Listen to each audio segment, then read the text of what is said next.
order this special meeting of the Neshoba Regional School Committee. And at this time, I would ask that those who choose, please stand for the Pledge of Allegiance.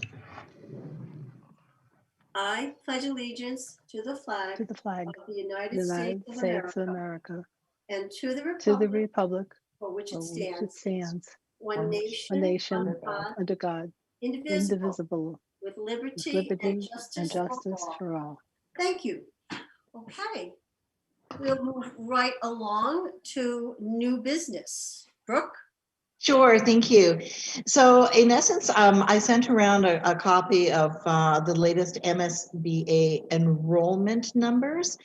And I also want to introduce Peter Mello to you. If you haven't met Peter before, Peter's joining us tonight, and he'll be joining us again on Wednesday night. And he is our lawyer who from Murphy, Hesse, Toomey, and Lehane, who is specialized in just helping us to work through the MSBA project.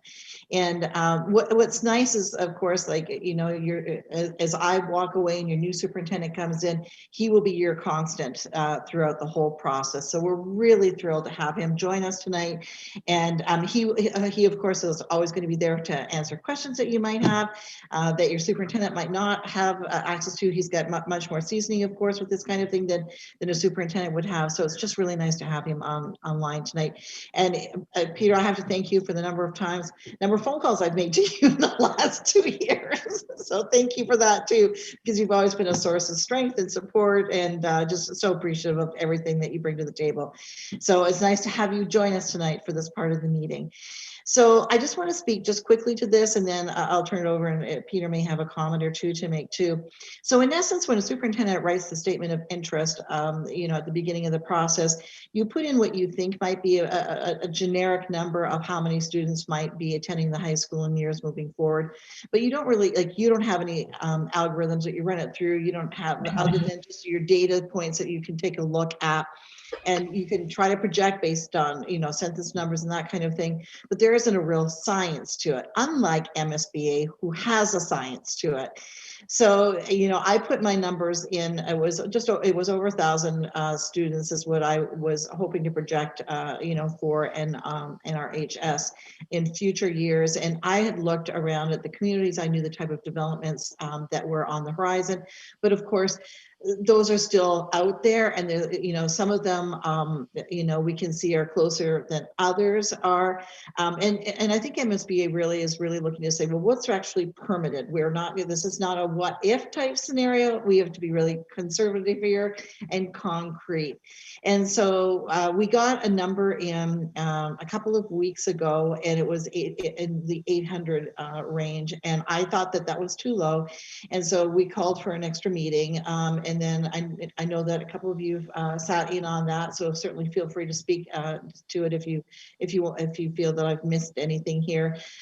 They asked us then for some more data points, and so in our offices we gathered up all kinds of other information and sent it off to kind of bolster our case to try to get the number up, and then they sent it back the most recent number, which is a number that you're looking at tonight, that we're hoping that you'll give authorization for Kathy and I to sign off on and to push it forward. It's important that this authorization goes through, because it will now, once that is complete, it will complete the full process for the eligibility module, which is so exciting.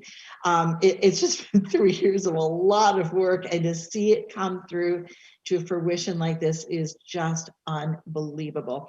So we are anticipating that we're potentially sitting on the agenda for the April 14th MSBA meeting, which is just terrific. If we don't make it onto that agenda, if for some reason we fall off, then it'll be into the June meeting, hopefully. And so we've got our fingers crossed that everything is going to continue to go as smoothly as it has, and that we're ready to move into the feasibility study.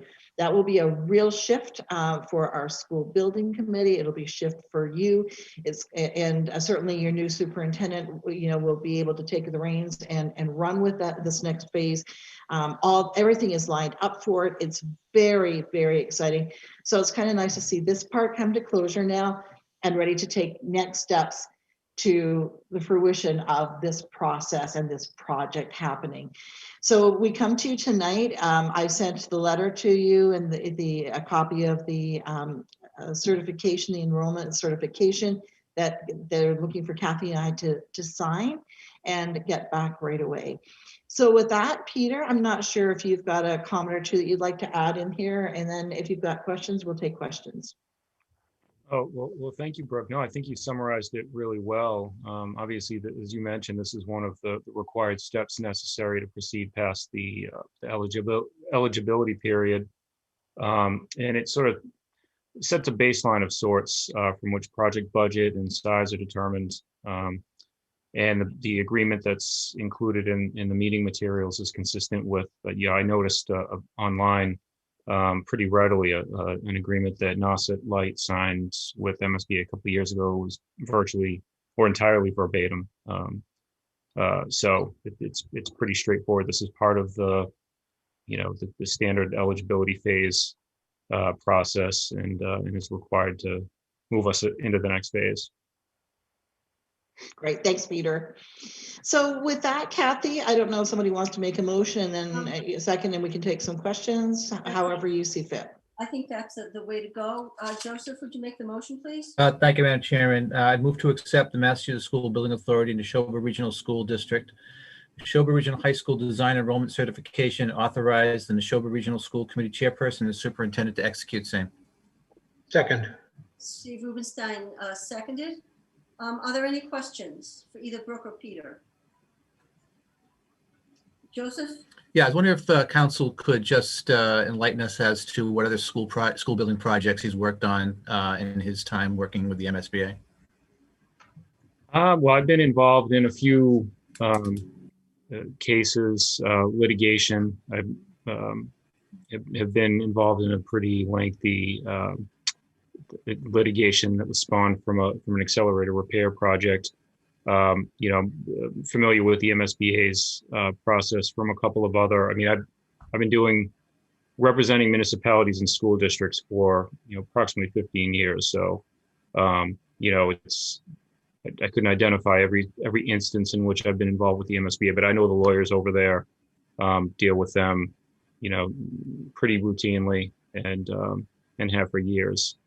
And I've also, one of my niche practice areas over the years has been construction, and particularly construction litigation. So I'm pretty familiar with the process. And not to mention, I mean, MSBA, as you all probably have come to know, is governed under pretty copious, detailed regulations, and they follow the regulatory process pretty stringently, and so the process is very well laid out and the like. So Thank you. All set, Joe? Yeah, thank you. Amy? Yeah, I was just wondering if there is a reason why the vote is coming to the school committee before the building subcommittee, since we're meeting on Wednesday. Is it a timing thing, or is that just normal course of events? I think it's just the timing thing, to be honest with you. I think that we knew that the meeting was going to be held tonight. I don't think that this is something that necessarily had to go to the school building committee first, because this really doesn't have anything to do with the school building committee. This is really the school committee authorizing. All set, Amy? Amy, are you all set? Yes, thank you. Leah?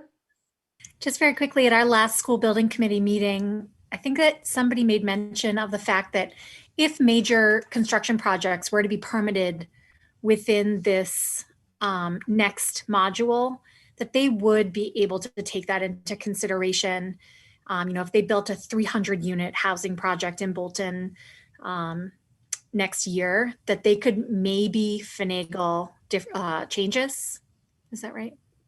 That was my understanding as well, Leah, from that meeting. Yeah. So we have a little bit of time, is what I'm saying. The 925 is the number, but they were saying that if something surprises us, then they are a little flexible for a little bit of time. Still. Elaine? My knowledge of how the enrollment calculations are done and how school buildings are done is pretty rudimentary, but I thought I remembered reading something that said something along the lines of, you can build a bigger school if you want to, you just won't get funding from the MSBA to do it. So Mhm. could someone explain sort of how that fits together? Peter might be the better one suited to respond to that than I would. Yeah, well, as I mentioned, this number serves as a baseline of sorts from which project budget and size are determined. And those kinds of questions are evaluated at different stages of the process, including in connection with the preparation of the feasibility study and the like. And I think as a general proposition, you can, once in working with the MSBA, there's been a scope or a budget determined. If you want to go outside of that at your cost, that you can. If you want to add, for example, to a project scope, there's sometimes latitude to do that. It just won't be reimbursed. So I don't know if that answers your question. It does. It does. Thank you. Other questions? Seeing none, I'm going to call the vote. Okay, so, Point of order, Kathy, yes, just I'm sorry. can you just repeat what it is we're voting on? Joseph made a motion to start. Joe, would you repeat the motion, please? Yes, Madam Chairman, I'll read it a little bit slower this time. I would move to accept the Massachusetts School Building Authority, Neshoba Regional School District, Neshoba Regional High School Design Enrollment Certification, and authorize the Neshoba Regional School Committee Chairperson and Superintendent to execute same. Okay, Thank you. okay. So, so we're voting to authorize the signing of the enrollment report. And I will start with Mike. Yes. And just to, in the interest of being absolutely crystal clear, I just want to make sure, unless I missed it, that this vote authorizes someone to sign the enrollment certification.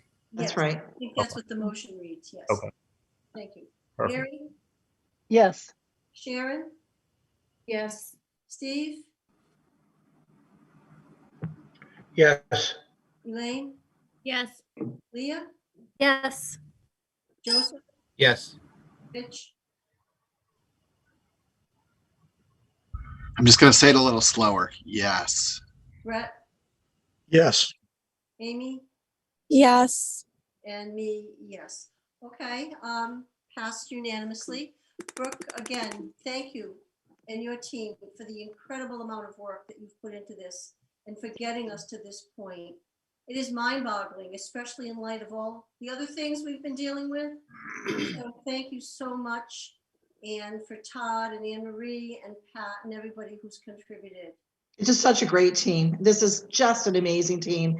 And I am so proud that we are at this point. So looking forward to April 14th. I really, really am. That's just going to close that chapter. But I'm so excited about the next chapter for Neshoba, starting with that feasibility study. It's just, you're so ready for it. It's so exciting.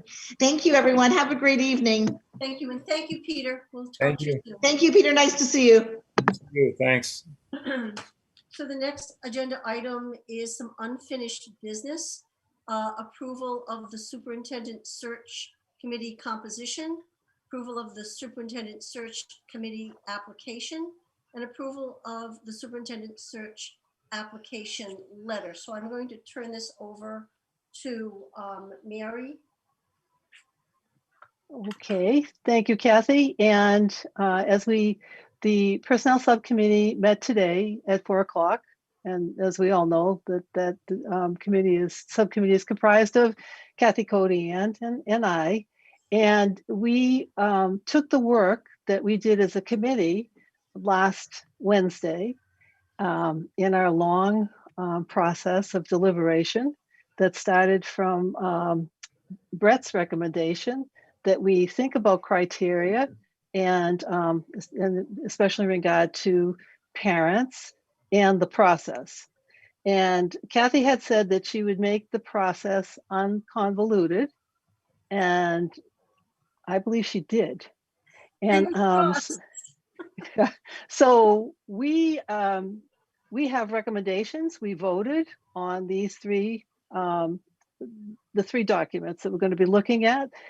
And I'm hoping that we have done what the will of the committee and the desire of the committee, and that we won't have to get into as lengthy a discussion. Certainly, we're certainly open to that discussion, but I think you're going to find that we did it.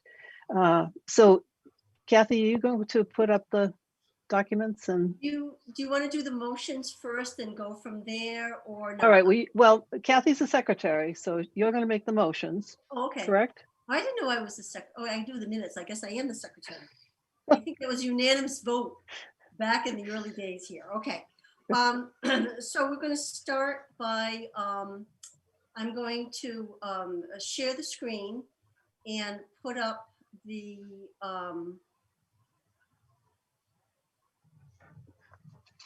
hang on, let me get everything organized here. Mary, I don't see everybody, so if there are questions, I'm trusting that you will. I'll try. I'm I think working I can on it. get most people here.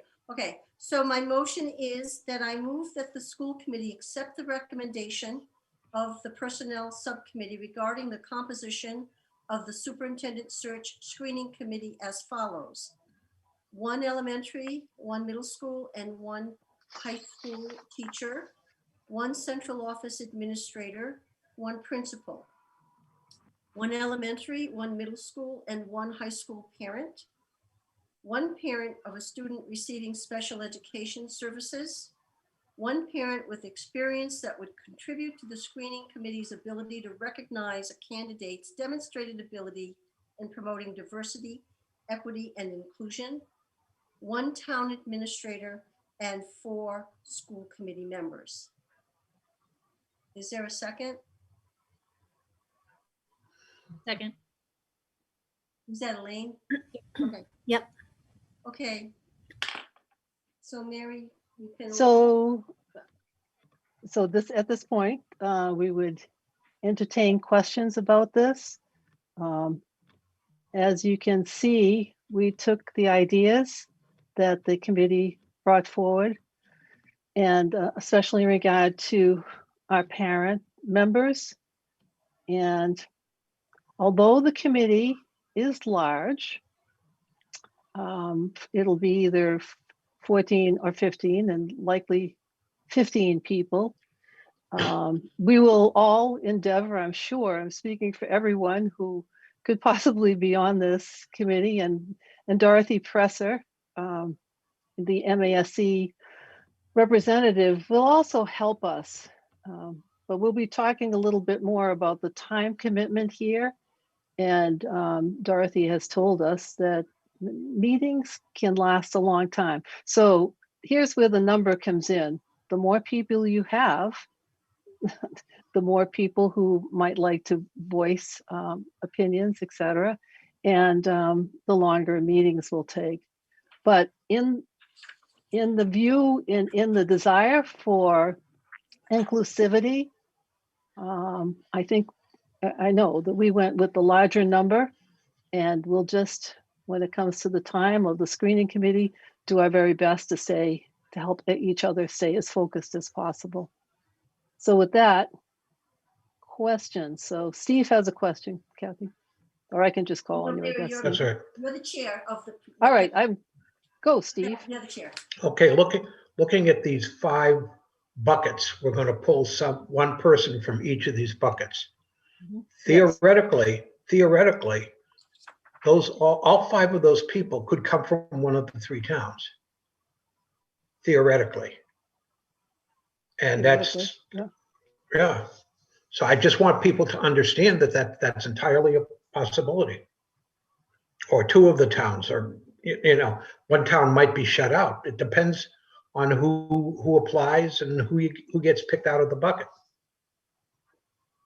That's true. I think that the likelihood of with 5 and 5 different buckets, any town getting left out would be slim. We haven't run those kind of statistics, but It's possible. in an effort to have this as fair as possible and to bring in the criteria and to remember that, yes, we are 3 towns, but more importantly, we are 1 district. So Leah. Thanks, guys. I have just a quick clarifying question and then a probing question. Can you just clarify for me how many parents will sit on the committee? Is it 5? That's the understanding. I mean, I guess if so, let's just run theoretically. Someone is in more than 1 bucket and is chosen, and then is chosen again as a parent. And this will all be so we can all see this. That would mean that someone else would be chosen. We would go back into the bucket.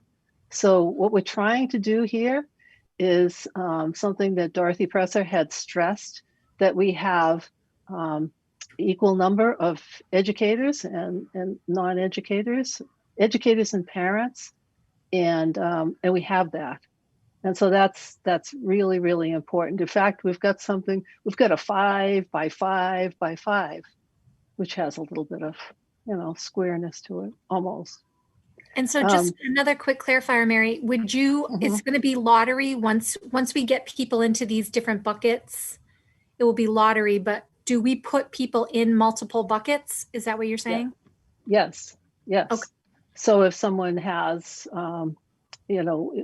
a child in elementary, middle school, and high school, 3 buckets, and also a student receiving special needs, another bucket, and perhaps if that person has diversity, equity, and inclusion experience, another bucket. So we're looking, these are attributes or not exactly qualifications, but I guess the other important point is that these people aren't necessarily representing, and this goes back to Steve's question, they're not representing towns, and they're not representing all of the, if they've got a child in elementary school, they're not representing necessarily all of the children in all the elementary schools, because as we remember in regard to this is all done in what we would call executive session. It will help everybody to understand that. So the confidentiality, in other words, people won't be going back and sharing anything about this with a constituent group, but in themselves, in who they are and who their children are, they have certain qualifications that will get them into one of the buckets. So somebody else had a question too. Mike. Yeah, thank you. And again, thanks to you and to Kathy for putting in the extra time and effort required to bring this as a recommendation to the school committee. One comment and one question. My comment is, again, I'll just reiterate, I think that we are making a mistake by omitting the presence of a student and having student voice as part of this decision. But if this is the will of the committee, then it's the will of the committee. And my second point, which is a question, is I just want to be sure that, in this discussion of buckets, if that's the term we're using, do we have that exact same categorization in our survey so that that's a very quick determinant for our applicants? Yes, we do. Yeah. Thank you. Okay. Other questions, Steve? Yeah. Let's say you pick someone from bucket A, which is elementary school, but their application is also in 2 or 3 other buckets. You may have said this before. Does that application get removed from the other buckets before you then choose from that bucket? Because what happens if you get one person gets pulled from 3 buckets, let's say? Right. So in that case, if the same name comes up, and this is all going to be done, none of this is going to be done in private. This is going to be done in front of all of us and on on Zoom, so people can look at this. So somebody's name, has come up again. So that means that we're hoping that a leader is going to be very helpful in this process, that she would pick someone else. Okay. I mean, one of the things that could have meant would be that we could have a parent who might really be in 3 buckets, and so we wouldn't need as many parents. The reason that I really wanted to have 5 parents is for that parity of non-educators, and we have that, and that's really why I push for that, to have 5. Questions? Steve, is it anything else? No, that's it for now. Okay. So Joe has a question.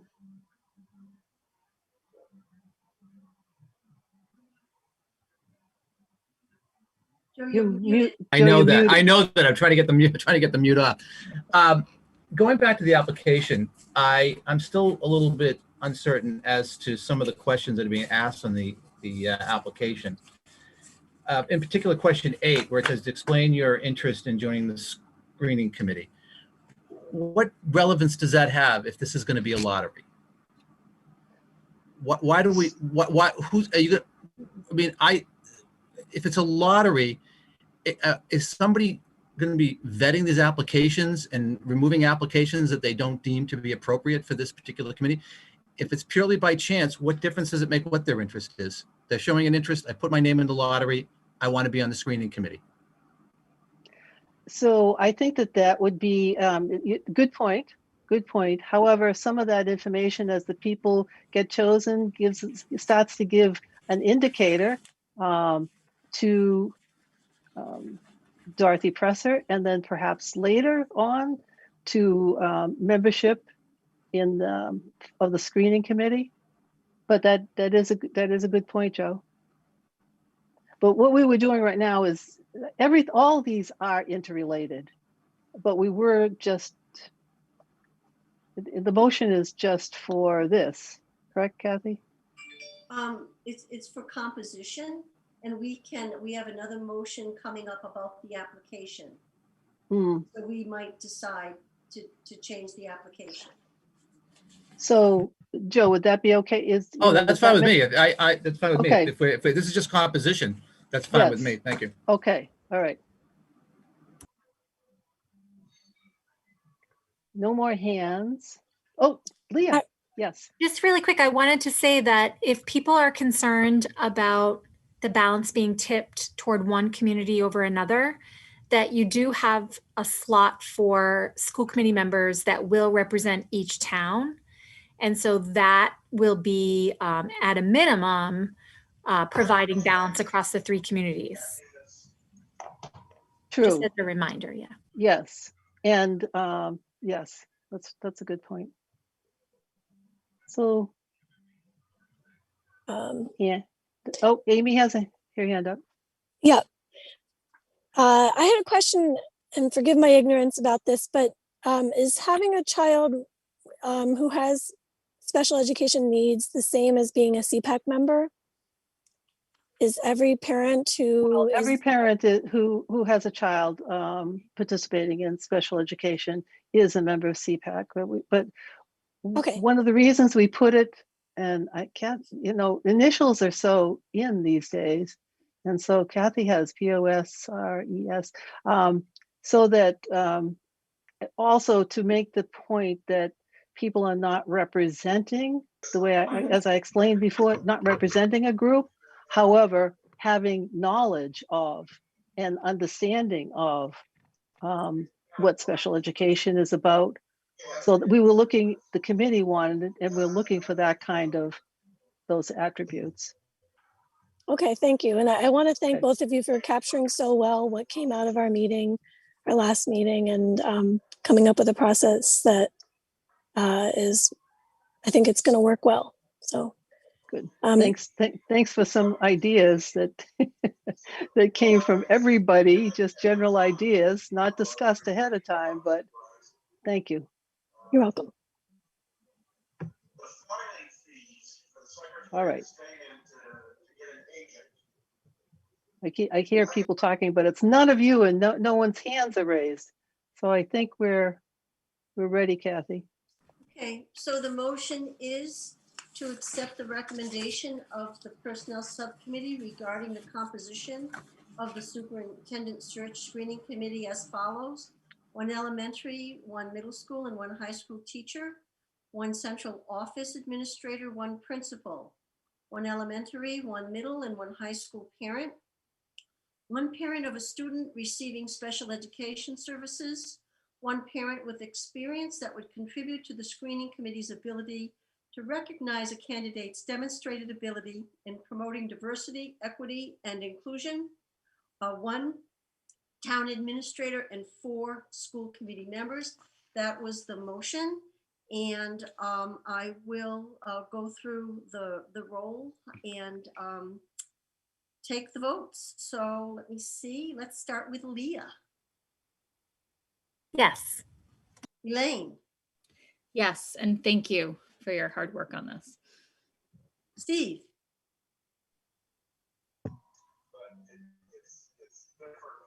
Steve, vote. I'll come back. Yes. Oh, okay, Yeah. all right. I know Steve has another meeting he's got to hop on to. Sharon, Yes. Mary, Yes. Mike, Yes. Joseph, Yes, and let me echo Ms. Sanfilippo's sentiments as well. Thank you for all your hard work on this. Rich, Thank you all. Yes. Brett. Yes.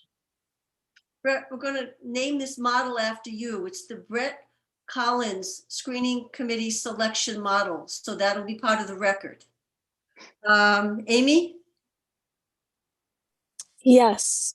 And me, yes. Okay, well, thank you very much.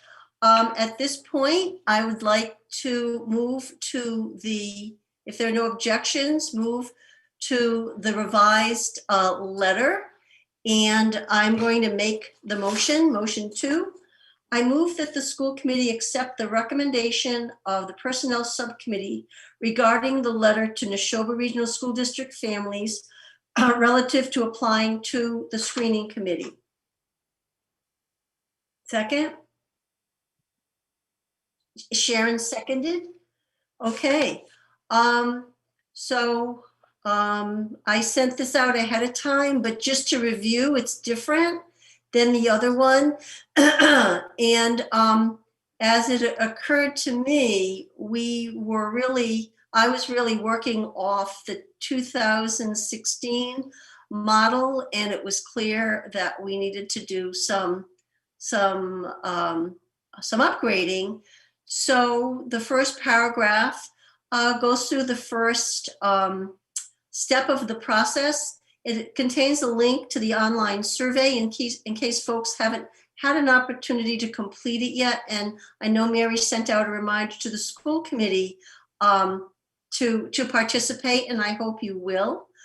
And then a reminder that the other opportunity to participate will come when we have finalists and we will have public forums.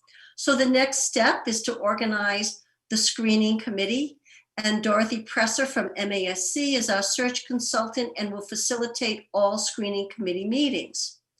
And then this goes through the composition that we just went through and talks about the parent.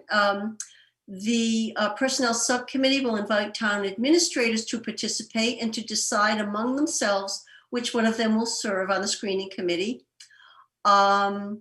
Teacher representatives will be chosen by a process through the Education Association, and the principal and central office administrator will let the Personnel Subcommittee know of their interest through the superintendent's office. And then we're going to announce membership at the March 24th meeting. This paragraph outlines the process that we're going to follow for selecting parents. And then once we approve the letter, Leah, if you could send me a link, I'll put it here. We'll have a hot link, and then I'll also send this to you to have up on the thing for the application. In consulting with Dorothy Presser, Right now, the plan is to hold meetings virtually, but the meetings are a couple of months away. So there may be some changes. And then we have the date and time of the screening committee member meeting, orientation, I'm sorry. And then Dorothy says to expect about a 90-minute meeting. Then the dates of all the other screening committee meetings to screen applications, select and interview semifinalists. They'll begin at 6 and may last up to 3 hours. So it's just to give people an idea of the time commitment here. The tasks are as follows: attend the orientation from MASC, receive a charge from the school committee, formulate questions for the semifinalists, interviews, and then finalize questions and select semifinalists, interview semifinalists, and then select finalists after the last interview on May 18th. There's a link to the website, and people can go there and click on the application. The deadline to submit, we've adjusted all of our deadlines because we had to adjust our time. And so Sunday, the 21st, and I also, in light of the change, I also asked Dorothy to keep this online survey open until Friday, March 19th. And then we thank everybody for their participation and remind them about the public forums. So that's the new letter. So Mary, you can. Mm-hmm. So we're not going to go through this line by line. I just did. No, I know you did. Attention? No, you did. You went through the changes. Oh, I meant that we weren't going to go through the whole, because those are the things that were different from what you had read before and heard about before. So go ahead, Mary. At this point, questions on the letter. We're doing the application will be after this. We'll have a separate. Yes. Oh, okay. Mike has a question. Yeah, Mike. Yeah, thank you. Third paragraph down, it says the screening committee will be comprised of up to 15 individuals, and then it lists the composition, which we just voted on. Yeah.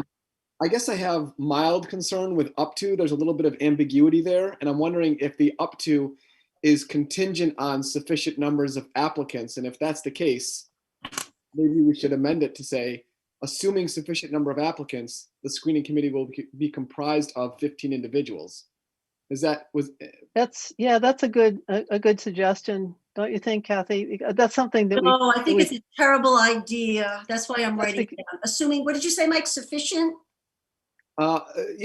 Assuming receipt of sufficient applications. Assuming receipt of, I'll fix the spelling, don't worry. That's what spell check. Receipt of sufficient numbers of applications, Mike? Yeah, number. Yeah. How's that? Yeah, and then you can get rid of these two. Do you want to leave it like this, or you want to put up to again? Is this fine like this then? I guess my thought is that if we have sufficient numbers of applications, then we can just say it will be comprised of 15 members. Okay. All right. Thanks. That's good. Anything else? Oh, Elaine has a question. Yeah, and so in the fourth paragraph, the terminology for the last parent there is parent with background in diversity, equity, and inclusion, which is fine, but I actually really liked the terminology Kathy used when we were talking about composition. It was something to the effect of parent with a perspective that will help the district further its dedication to diversity, equity, inclusion. It was something like that. Yep. Hang on. I gotta find my copy of it. Oh, here it is. Okay, hang on. Because I'm gonna fix it right now. All right, so the survey actually says, do you have experience that would contribute to the screening committee's ability to recognize a candidate's demonstrated ability in promoting diversity, equity, and inclusion? So parent with experience that would contribute. You want that whole thing there? Sure. I know that's really long, but I just really like that was stated. And this is some of what took us some time too, trying to find the right description.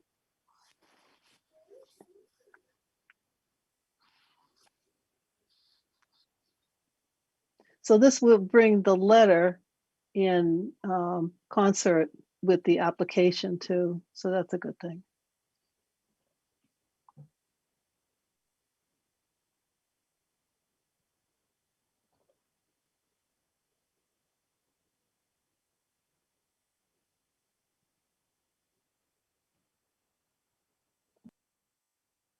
All right, let me see. Boom, boom, boom, boom. Parent with experience that would contribute, that will contribute to the screening committees. Ooh, I have to change that there then. Hang on. All right. That will contribute to the screening committee's ability to recognize a candidate's demonstrated ability in promoting diversity, equity, and inclusion. Okay. Okay. You see nods and Sharon, thumbs up. Yep. Who has a hand Sharon, up? good question. Sharon. So my question is actually going back to the modification that was made before with Mike's suggestion. And the question is, should we then add, the only word I can think of to describe it is a disclaimer, is something that says very clearly that the screening committee could be smaller if there was fewer applications or something to that effect, so that we don't have the potential. I mean, I find it hard to believe it would happen, but I guess there is potential that if we didn't have enough applicants, the committee could be smaller. And then would people say, wait a minute, you said it was going to be a committee of 15 and it's actually a committee of 12. So my question is, do we need to clarify that as well? Or are we just, we'll get enough in and we don't need to do that? Do you want to clarify that I could make this end a sentence here and insert Sharon's sentence here, and then say the committee will include. So wouldn't putting back up to 15 individuals just cover us? What say you? Can I ask a question here? Amy? Yep. I'm sorry, Mary. I'll shut up. I'm used to being in charge. That's all right. That's okay. Amy. Well, I'm just wondering if the scenarios where this would happen, are we anticipating that if there's one of our buckets that doesn't get any applications, that would result in less than 15 spots on the committee? Or is it more that from other positions? I mean, I'm just trying to understand how we wouldn't get to 15. That's I can't picture that we won't get to 15, but so Kathy and I had this exact same discussion that we're having now. So I mean, and that's why we had the up to 15, that we wouldn't have sufficient applications. The only reason I think that I think being very clear on the commitment and having a little bit more clarity on the how long the meetings are, that could cut into the number of parents who might apply. But I still think we're going to have some. You go ahead, Amy. Well, I guess my thought is if we could further clarify this by saying that if how we would handle a situation where one of these buckets doesn't get any applications, would it be filled with, if we get, let's say we get a bunch of people checking off the box for high school parent, but none for the pre-K elementary, like, are we going to leave that seat vacant, or will we fill it with parents, other parents? I don't have an easy answer for that. I mean, if there were, I'm just thinking that there would be at least one. I think there will be two, but I'm just trying to understand how we would even get to a situation where it'd be less than 15, and that's one possibility I could see. Yeah, well, But just say if maybe it would help to clarify if there are, whether or not that spot would remain vacant if no applicants fit a bucket, or we would pull from another bucket. Yep. Mary? I know, I just, the answer to that is, I think what we're doing right now is making this the same thing we did before. Oh, Kathy wants to talk, but I really believe this is making it more complicated than it needs to be. And I don't think we need some of this. And anyway, so Kathy wants to talk. Yeah, last time around, we did not get any community member come forward. And so that's why the committee was 11 instead of 12. So I agree with Mary. If we don't have, I'm assuming that we will, but if we don't, then we go with what we have. And I think that assuming receipt of sufficient number of applications, the committee will be comprised of 15 individuals. I think that covers it. And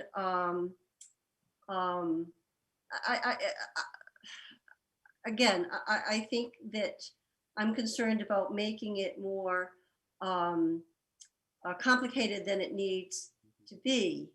And I think from my point of view, the important thing is the balance between non-educators and educators, and the fact that there were two areas that people wanted to add to in terms of representation, parent representation, someone representing children receiving special education services, and diversity.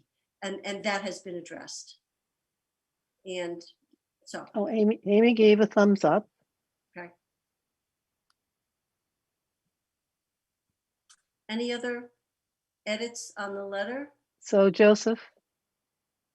Yeah, I'm not looking to edit this thing at all. And I agree with Dr. McCarthy and Chairman Cody Ann that, I don't want to convolute this. I mean, whether we have 15 to 13 or 14, I don't think it really makes any difference. I mean, our regional school agreement provided for 8 school committee members, yet we operated with 7 for almost a year. So I think we're concentrating and we're getting, just directed on small matters like this. I mean, if you really want to, if this was really a concern to the committee, why not just put some language in that says we'll have X number of committee members, but this number could change within the sole discretion of the school committee.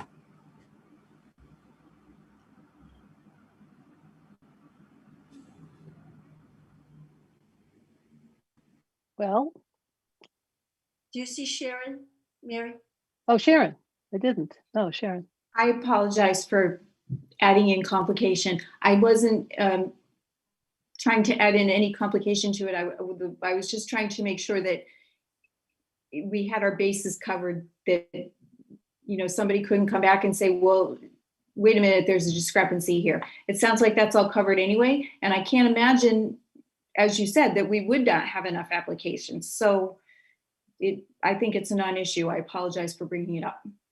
No, it was something that we needed to think about, but we cannot, and I want to call everybody's attention to the very bottom. Please send your questions to Dr. Mary McCarthy. So I'm satisfied that Dr. McCarthy can field all the questions. And I think we've done, as a committee, a really good job of revising what we did 5 years ago. And I think that Mike's addition sort of, covers a lot of ground.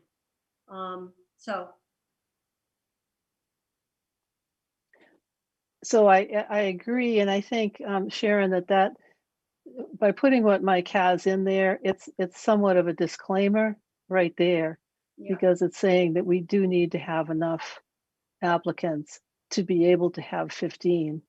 So it does say that, and but we've already seen just in emails that have come to all of us that there are quite a few parents who would very much like to volunteer to be a member. And I trust that interest is very real, and they will apply. So, Alita had her hand up, Mary. oh, Alita, go, Just, you go. just one quick edit down at the bottom. Oh, Your Mary's email address, you need one more C in there. oh, Mary, no wonder you're not getting all the emails I send you. Where's it say? It's Mary? Oh, MMCC. you know, that happens my whole life. MMCC. Yeah, yeah, MM, yeah. I see. thank you. I Thank want you. to get it without emailing her. Here you go. Yeah. There you go. All right, Yeah. now get those cards and letters coming in. To Thank you, Dr. Alita. Yeah, Thanks, Alita. okay. So we're going to vote? Are we ready to vote? Oh, are we ready to vote? Oh, Any more questions? Don't be intimidated. You have You do, questions, you it's go really- ahead. You go ahead. Well, I know this committee is not intimidated. So, all right. Did we lose Mr. Rubenstein? I know we had another meeting. no, he's here. He's Okay, I'm here. gonna start with him. Steve, Yes. Elaine, Yes. Leah, Yes. me, yes. Amy, Yes. Brett, Yes. Rich, Yes. Joseph, Yes. Mike, Yes. Mary, Yes. and Sharon. Yes. Very good. You guys are scaring me. You're doing a good job tonight. All right, good. get rid of some of this stuff and then I'll save that. Oh, look at that. All right, quit that. Don't need that. Quit. And I don't need this anymore. And so I want this. All right, so let me, all right, I gotta get this over here. So everybody was sent a PDF of the application. And so anything in the first introductory section that anyone would like to comment or edit? I don't believe you need the comment after screening committee.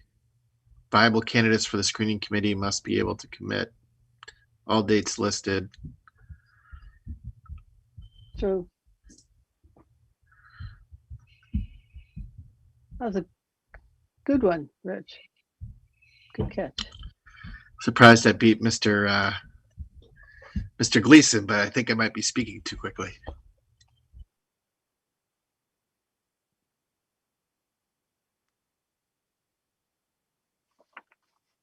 Not seeing any hands. So, You can always circle back. okay. So, Name, pretty straightforward.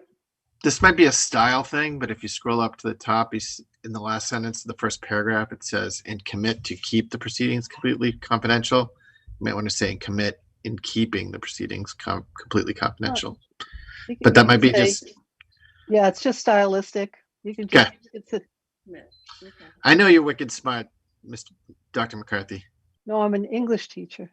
Oh, yeah, and I am wicked smart, but I am an English teacher. Both. All right, name, email address, town of residence, child's or children's school level, check all that apply. Student who receives special education services. Do you have experience that will, I changed that in the letter,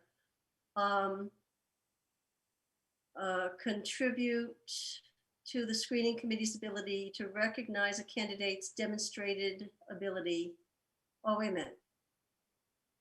So you got ability twice. Do we need to change that? Do you have experience that will contribute to the school committee's ability to recognize a candidate's demonstrated ability? See, We talked, yeah, we talked about that. did we? And yeah, you and I. And then I said, that does say it. Yes, it's got the same word, but All right, let's see who's wicked smart. What's another word for ability? Why don't you say capability for the first one? The screening committee's capability to recognize a candidate's demonstrated ability. What do you think, Mary? yes, that's good. Okay, so Rich is wicked smart. That's 2 points for Rich. Yeah. Capability to recognize a candidate's demonstrated. All right, okay. If you answered yes to number 6, please explain. Now, we're gonna come back to 8, but let's look at 9, submitting the application. There are all the dates. And I don't think I need this here. There are all the dates and times and time commitment. And then finally, in submitting this application, I understand and agree that my responsibility is to serve in an advisory capacity to the school committee. I'm not representing a constituency or my own interests. Selection of semifinalists for the superintendency will be based on the extent to which they are able to demonstrate the qualities, skills, and qualifications developed from focus groups and survey responses. Focus groups. Should that be focus groups with a, the thing that shows it's I can't think of it. Does that need the possessive after? No, No, you don't need a possessive after focus groups? no. All right, okay. I- I agree to keep all proceedings, candidates' materials, and deliberations completely confidential. Yes, I understand and agree to the aforementioned conditions. So So let's go back. Yes, go ahead. What are we going Oh, back? we have questions. So, One suggestion. um, Oh, sorry. so Mike has a question first, but we are going to go back to 8. Yep. You want to do Go that ahead. first or get the questions Well, first? Mike, is yours about 8, number 8? About 8, yeah. Okay, right. so let's go back to 8, and then Mike. Oh, yeah. I would like to just make a comment first and say that Joe's point is a good one, a very good one. And I don't know, maybe this becomes optional because no, we're not going to screen by the answers to this. Yep, no, that's a good point.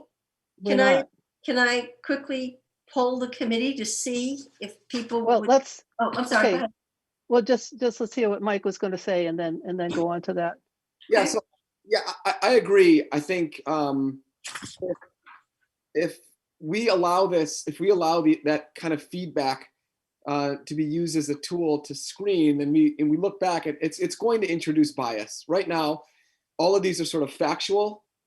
And if we're looking at 8, we say, oh my gosh, this person looks great, even though we hadn't thought about this on March 15th. I just think that introduces the very bias that we're trying to eliminate. So I agree. I think we should just toss it. Okay. So Kathy, do you want to poll? Yeah, I Don't you- can't. Oh, wait, let me see everybody here now. Let me go over here and see. All right, let's just do it this way. If you feel we ought to delete number 8, give me a thumbs up. 1, 2, 3, 4, 5, 6, 7, 8. Joseph, are you going to vote? You were deleted. Yeah, Madam Chairman, Yes. I concur with striking question 8. But if you're going to strike question 8, do we not have to strike question 7 as well? Considering the fact that question 7 also it's not even required to be answered in this thing. Hang on. All right. So I think we've decided to get rid of 8, correct? Yes. Let me do this. So this is easy. Just delete it. Okay. Now question 7. All right. So let me get people back here now. Oh, here we go. Hello. All right. So question 7, if someone says they have experience, why not have to qualify that? That is more specific, I think, than someone's interests, which is more, I don't know. I see it as different, but what do you guys think?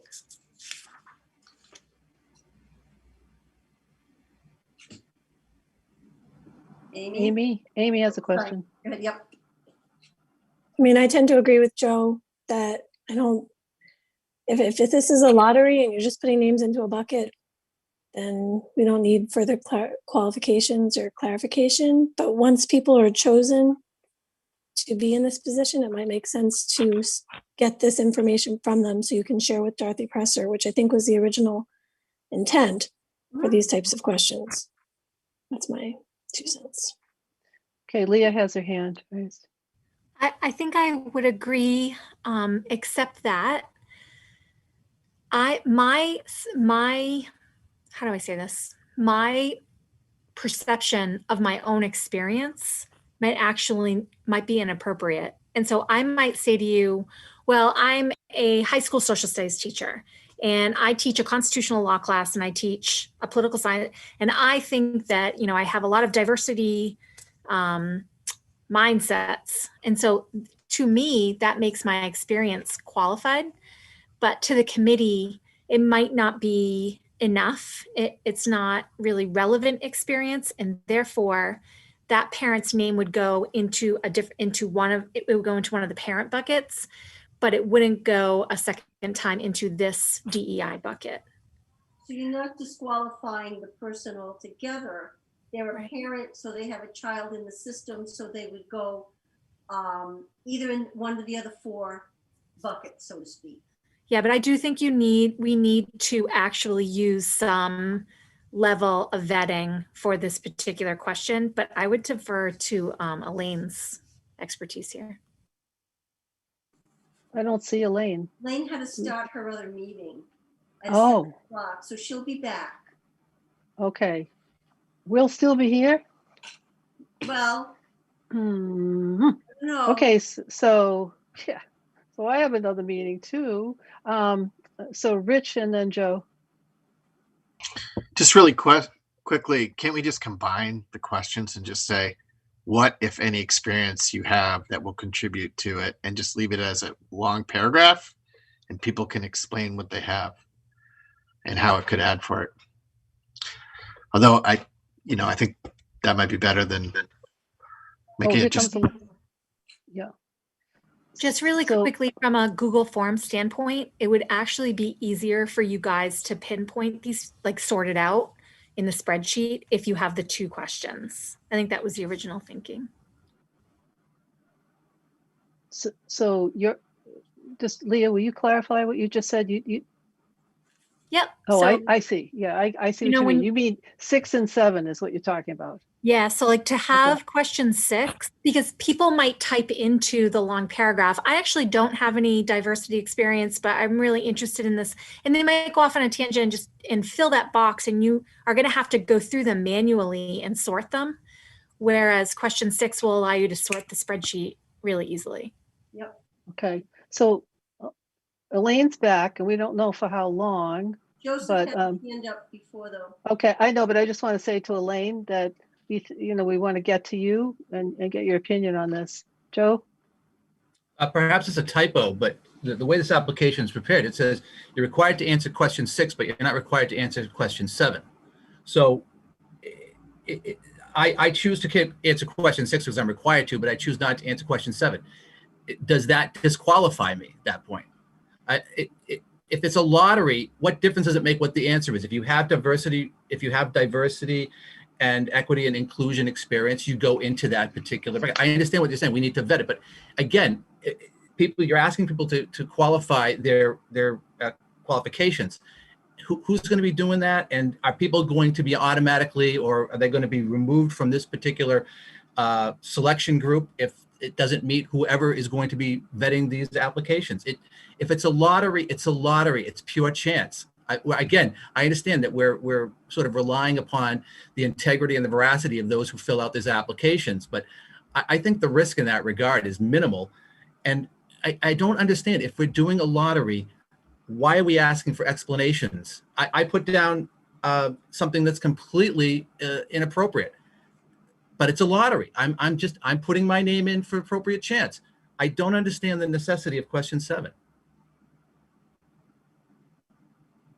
Okay, so Kathy, you want to talk first and then we'll go to Mike? Yeah, I think in this case, we're not, if someone is a parent, they're in one of 4 other categories. in addition to this. So if someone just has an interest and has read books on it, that's different to me than somebody who has, I'll just call it experience in the field, if you will. So if this is not someone's only chance, you're a parent. So you're a parent of an elementary, middle, or high school kid. So that's 3, that's another option. If you're the parent of an elementary kid who's receiving special education services, then you're in 2. So if you're not in this one, you're in another one. So that's I see as the safety net. You're still in the lottery. You're not, everyone who checks that box that they have experience with diversity, equity, and inclusion has also, it has another qualifier. So, but I want to know if it's somebody has what their experience is. If someone has experience because they went to a demonstration, that's different than someone who's been involved, who's had training or facilitates focus groups, things of that nature. So they're not out of the running. That's what I think. Okay. So Rich. I think to Joe's point is they're either going to get selected or not selected. And it sounds like there's going to be another level of vetting if they're not selected. I mean, if they are selected, right? So my question would be, maybe just explain it to me, because I could be not understanding it. You know, you guys have spent a ton of time on this, so forgive my ignorance. You know, maybe this is something we ask after other people on the committee, and then we know what everybody's level of expertise is. But by having the question here, I think Joe's point is, you know, it seems like it's a criteria to get into the lottery, and it's not. Well, it is a criteria to get into this particular bucket. And I'm just wondering if we had, oh, good, Lane's going to be ready. If, do you have experience in the field of diversity, equity, and inclusion that will contribute to the screening committee's capability to recognize a candidate's demonstrated ability? You know, the reason this is so difficult is that this is so difficult. This is a culture change in many ways, and yet we don't want to screen for this the way we didn't want to screen in terms of a parent who has a student who participates in special education. So, did you have your hand up, Elaine? Or were you just thinking? Oh, good, Elaine. I did, yeah. Help us out here. So in other aspects of my life, I have written surveys, nothing sort of with this focus, but a question like question 7 would be considered a deterrent for people whose motives are suspect, let's say. It's a way to keep people honest so that they actually have to say, oh, someone's going to look at this. I should be honest about whether I say yes or no. Now, the fact that this is a very public process and we're talking about it right now probably gives away the farm. And so maybe it makes it a little bit of a different experience for people. But usually it's just there, not so much because someone's going to go through and say, yes, this person is worthy, this person is unworthy, but to keep people truthful if they were thinking about, well, if I could get in an extra bucket, I'll say yes to everything. And question 7 gives you a sense that they might verify something to that effect. I do understand Joe's point that if it's a lottery, it's a lottery. And like, I suppose there are some value judgments there. I mean, for me, if you're a member of a historically marginalized group, I would automatically consider you part of that bucket because your lived experience means that you have like significant experience in this topic. But I can see how other people might think of that differently. So if we think the risk is really minimal, like if we don't think that someone's just going to be a jerk and try to go against the spirit of the question 6, then we probably don't need a question 7. I think it's just there as a safety net. Okay, thank you, Elaine. Mike? So two things. Number one, I think we should just vote just like we did the last question. And if we decide to keep it, then we keep it. And if we don't, we toss it, rather than belabor the point. And the second question is this application only for parents? Because it reads like it's only for parents, and that if I'm a teacher, a lot of these questions might not apply because I'm not an in-district community member, or if I'm an administrator. So is this only for parents? Kathy, yeah, it is. There's a separate, Got the basic information, a separate one for the NREA, and a separate one that'll go out through Brooke's office for principals and central office administrators. Great, They don't have to apply. They have another system for selecting. great, okay. So what, just to follow up on what Mike's saying, so let's say we have somebody in the district who works in the field, and doesn't have anybody in the schools. That person wouldn't be filling out this application. It certainly may be that someone like that may get in touch with us, and there might be some way in that orientation that a person could not be part of the committee, but just do some kind of a segment. I mean, that's a possibility too, but this is for parents. These are parents, and that's what we were looking for. And so Mike's suggestion of just voting on it. So Mike, were you saying are you talking about 6 or 7? You're talking about 7, the explanation? 7. Some people. Yeah, okay, I just wanted to clarify that that's what you meant. You didn't mean get rid of 6. Okay. So I think that is a good idea. Remembering that we're just doing the best that we can here, and so at least this might be a baby step, but it's a baby step in the right direction, and the certain amount of trust we have in our parent population. We do have that trust. So and if folks are in favor of keeping number 7, can I see a thumbs up, please? 1, 2, 3, 4, 5. So 5 people want to keep it. If you do not want to keep it, great, thumbs up. 1, 2, 3, 4, 5. Rubenstein, you're the tiebreaker. I'm going to do it one more time. Madam Chairman, can I ask a question before you take the poll again? Is this a typo on my application, or is question 7 purely discretionary? All the other questions have asterisks that said they're required. This one seems to be, is this discretionary? So if you answer 6, is that your discretion to answer question 7? So if you require it, then somebody has to put something there. So by not requiring it, you can say that it's discretionary. Or if you answered no to number 6, then why would you, answer something to number 7? You see what I'm saying? No, I said I answered question 6. I say yes. I could look at 7. 7. I'm not required to answer it. That's what your application says. I don't answer it. Right, but if so you make it what? Required, then you can't move on unless you answer it. Correct, Leah? So you could make number 7 required and put in parentheses, put NA if this is not applicable. Right. That's the only way to get around it. Right, but to Joe's point, if you make it not required, then someone could write yes for number 6 and then not answer it. Right, so I assume that they wouldn't then go into the bucket. It was almost as if they answered no. But how can you divine that if a person says, pardon me for interrupting that, but he puts down yes, I have this. If it's a lottery, they have to go to that bucket. I'm not required to answer question 7 unless you say it's required. Right, so you could just make it required and say, if this does not apply, please type NA.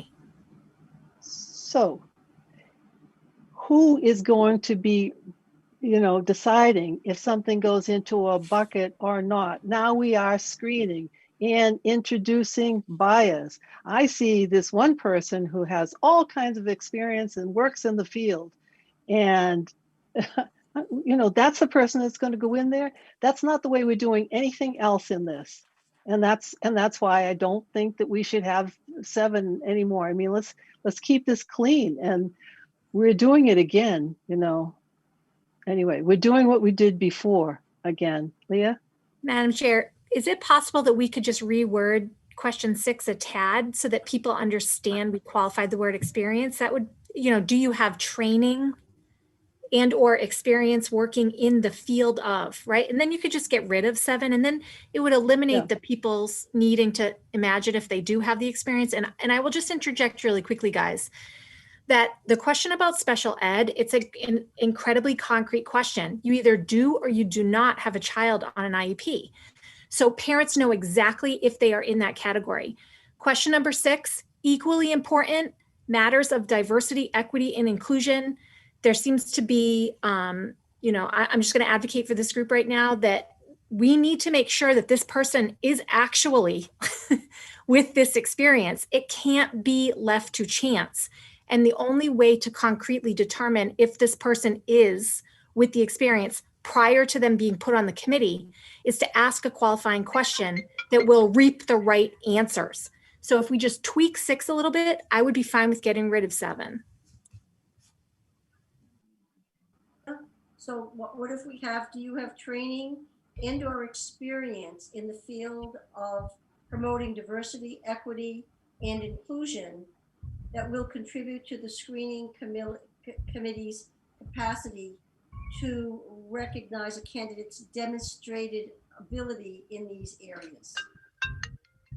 I agree that that would give us what we're looking for. Hey, Martin. Hi. Rich. Hey, Madam Chair, Leah, tell me if you think this is a good idea. What if we just Hey, Rich, can I interrupt you? Mary, you're not muted. She left the room. Oh, there she is. Okay, sorry. I got her, Leah. What if we, instead of just making a yes or no question, if we're looking for certain qualities, say, do you have, please check the box of what you have. I have training, I have this, and then there's an other box, and people can type in other, whatever that other is. I think it actually is okay if you just say in the sentence, do you have training, blah, blah, blah, blah, blah. And then if it says yes, then I trust them. I think that it's important just to qualify to make sure that this group that we value so much has an advocate as well.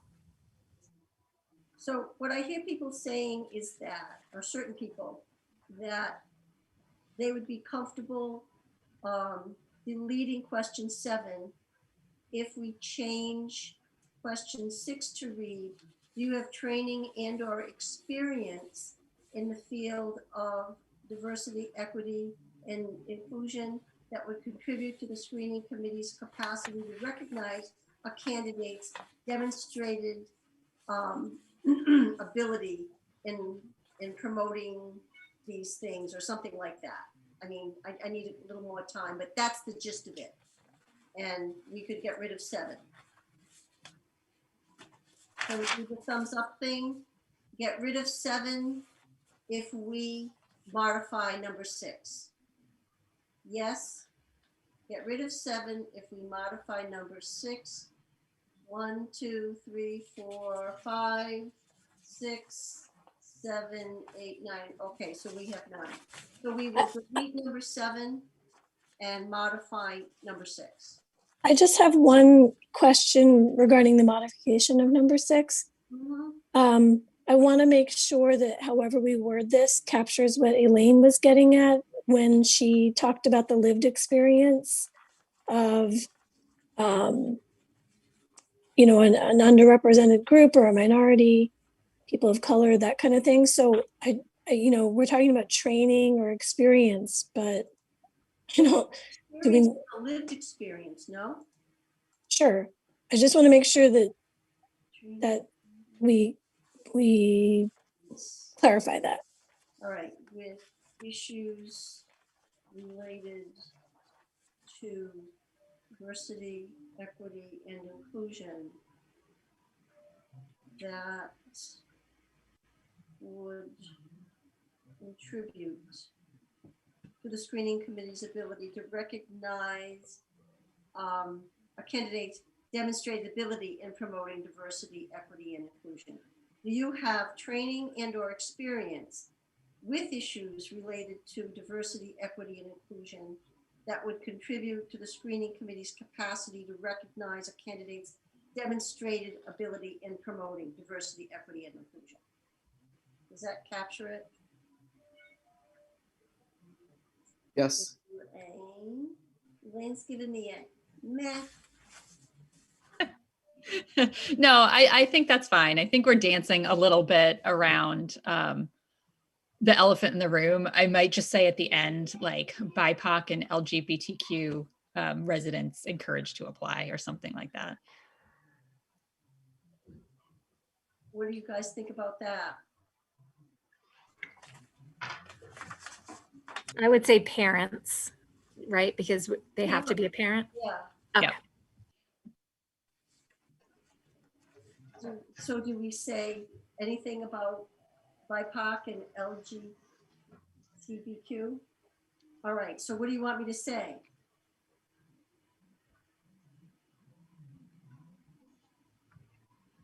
And yeah, encouraged to apply.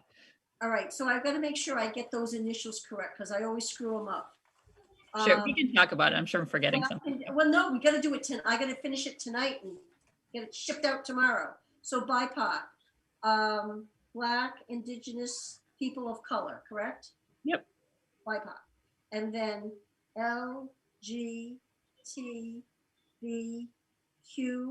And is there one thing after Q that I always forget?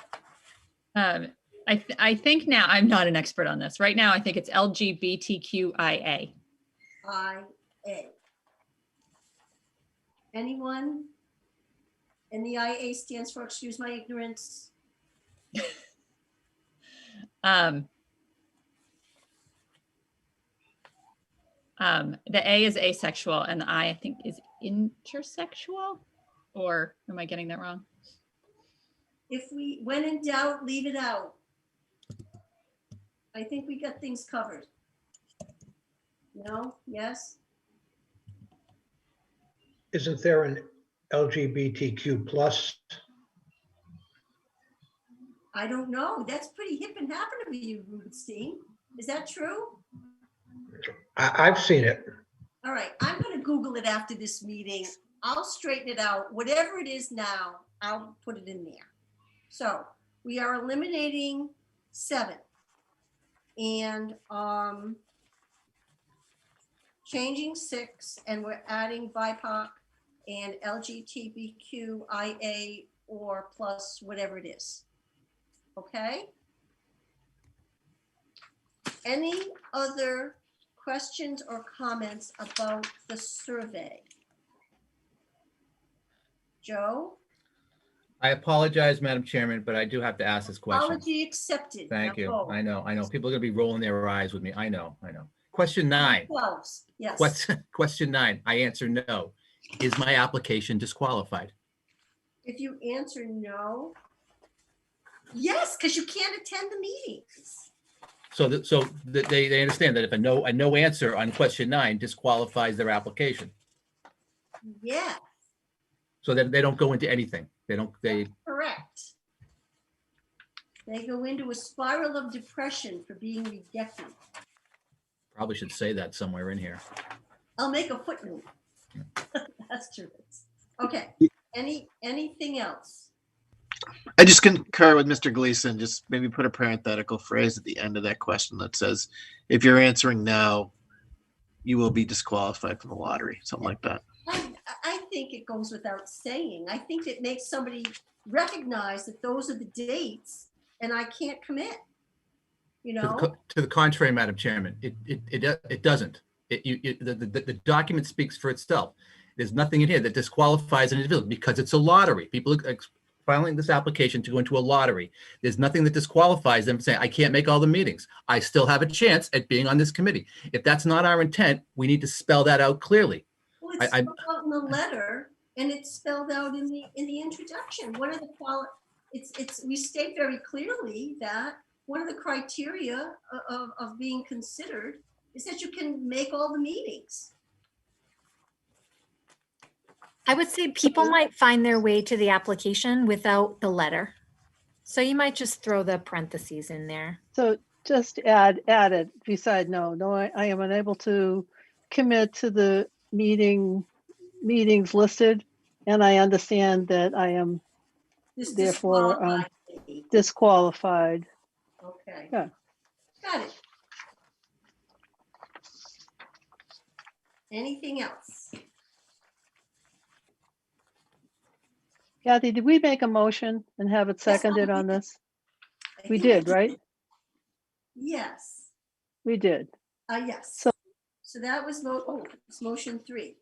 I don't have a Okay. second. I don't have a second on that. Oh, Okay. I'll second. Mike seconded. Mike, Sharon has okay. to say. Sharon? So I can't on the screen see the final question right now, but do we need Okay, I'm to? sorry. Oh, wait, I'll get it. Hang on. Did the final question is right there. Can you see it, Sharon? Yes, I can. So Okay. so on the question above, where now we've decided to put, I'm unable to commit, and I understand this disqualifies me. Yep. Then we need to put that qualifier below? Or doesn't need a qualifier because there's not an option to say no? I don't know.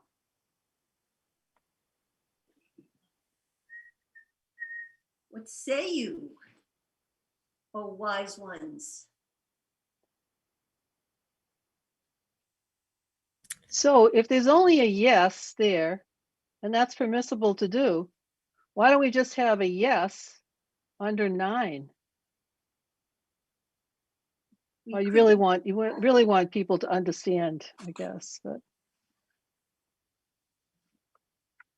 I mean, if somebody hits that, if they hit the yes, I can commit.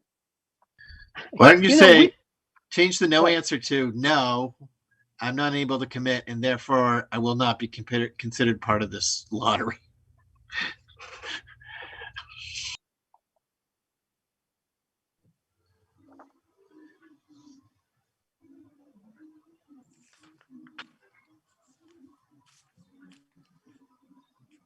Yeah, you could do that for both 9 and 10. So what do you want on 9 and 10? I got for 9, I understand that this disqualifies me from consideration. Yeah. And then for Yeah. number 10, what do you want? Well, if they say, oh, go ahead, Steve. I was going to say, if they say no to number 9, number 10 is mute. That's right. If they say yes to number 9, then yes, that's it. If they say yes to 9, they're going to have to say yes to 10. And if they do say yes to 10, we got the no in number 9, and that disqualifies them. Right. How simplistic do we have to make this then? At the point of order, Yes. on number 9, I think you need to change that to a multiple choice question.